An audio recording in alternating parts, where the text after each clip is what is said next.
Good morning student of class 9th. Today new topic Newton's universal law of gravitation.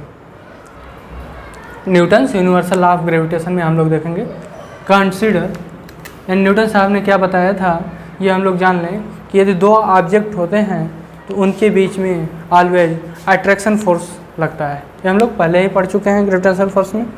तो Newton ने बताया कि यदि मान लीजिए दो ऑब्जेक्ट हैं जिनके मास m1 व m2 हैं, object A and object B, ठीक है, इनके बीच ऑलवेज अट्रैक्शन फोर्स लगते हैं। और सपोज मान लीजिए इनके बीच का जो डिस्टेंस है वो r है। तो उन्होंने बताया फर्स्ट पॉइंट कि दोनों मास के का जो मल्टीपल होगा उस मास के मल्टीपल के डायरेक्टली प्रोपोर्शनल फोर्स अप्लाई होगा, यानी जो मास होगा उस मास के डायरेक्टली प्रोपोर्शनल फोर्स अप्लाई होगा। और जो दोनों मास के बीच का जो डिस्टेंस होगा वो डिस्टेंस के स्क्वायर के इन्वर्सली प्रोपोर्शनल होगा, यानी कि जो आपका डिस्टेंस होगा वो उसके स्क्वायर के इन्वर्सली प्रोपोर्शनल होगा, यानी फोर्स के अप्लाई होगा। From equation first and second we get F is directly proportional to m1 m2 upon r square. अब इसे हम डायरेक्टली प्रोपोर्शनल के सिंबल को हम हटाएंगे तो कांस्टेंट एक वैल्यू आएगी F equal to g m1 m2 upon r square.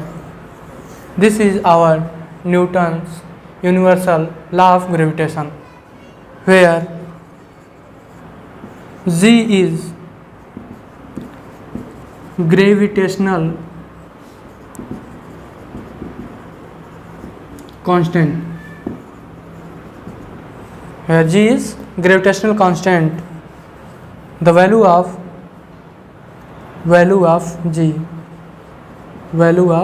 capital G 6.67 into 10 to power -11 newton metre square पर केजी स्क्वायर, ये आपकी वैल्यू होती है कैपिटल जी की।